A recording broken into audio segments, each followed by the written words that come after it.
पश्चिम बंगाल में ममता बनर्जी ने सत्ता की हैट्रिक लगा दी है और अब तक के रुझान नतीजों में टीएमसी को 200 से ज्यादा सीटें मिल रही हैं। हालांकि खुद ममता बनर्जी को नंदीग्राम से हार मिली है। बीजेपी के शुभेंदु अधिकारी ने उन्हें कांटे की टक्कर में हरा दिया। इधर टीएमसी की जीत पर तमाम दलों ने ममता बनर्जी को बधाई दी है। অনেক ধন্যবাদ, অনেক অভিনন্দন। বাংলার মানুষ, বাংলার জয়, বাংলার জয়, বাংলাই পারে, বাংলাই পারে।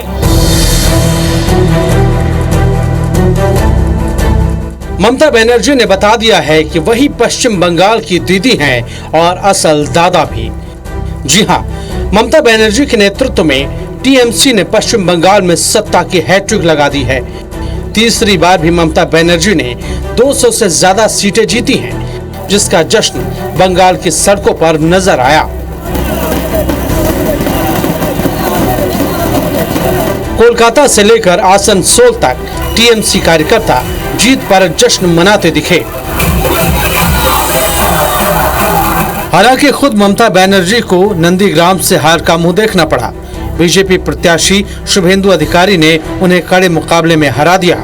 हालांकि ममता ने अपनी हार स्वीकार की, लेकिन पार्टी की जीत के लिए लोगों को धन्यवाद और अभिवादन किया। I think that 2-1 will cross. Let us cross the fingers, and I must congratulate my people, all the people. And I am grateful to my Bengal people, and whatever we have given the commitment to the people, we will fulfill all the commitment. And don't worry for Nandigram, forget one thing. For struggle we have to sacrifice something. I struggle for Nandigram because I fought a movement, so I have forgotten now. It's okay. Let the Nandigram people, whatever they have given the verdict, I accept that. पूरा नतीजा ना निकाले, कुछ बोलना नहीं चाहिए, लेकिन ये तो साबित हो गया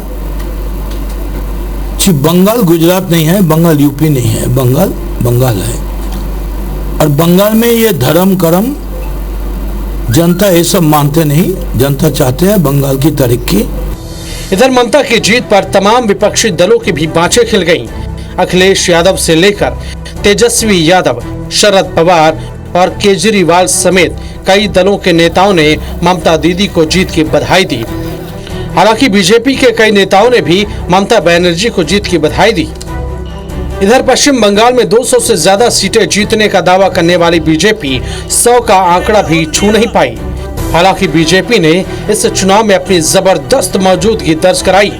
ममता बनर्जी की जीत हो गई, लेकिन उससे भी बड़ी जीत भारतीय जनता पार्टी की है कि जिस राज्य में हम कहीं हमारी उपस्थिति नहीं थी और पहले 35 वर्ष वहाँ वामपंथियों का राज, उससे लंबे अवधि तक कांग्रेसियों का राज, पिछले 10 वर्ष से ममता जी का राज, और एक फिर से एक राष्ट्रीय पार्टी जो भारतीय जनता पार्टी की उपस्थिति देश के प्रधानमंत्री नरेंद्र मोदी जी के नेतृत्व में वहां जो दिख रहा है, मैं समझता हूं कि पश्चिम बंगाल में भी एक नए माहौल में एक नए परिवर्तन की दिशा दिख रही है।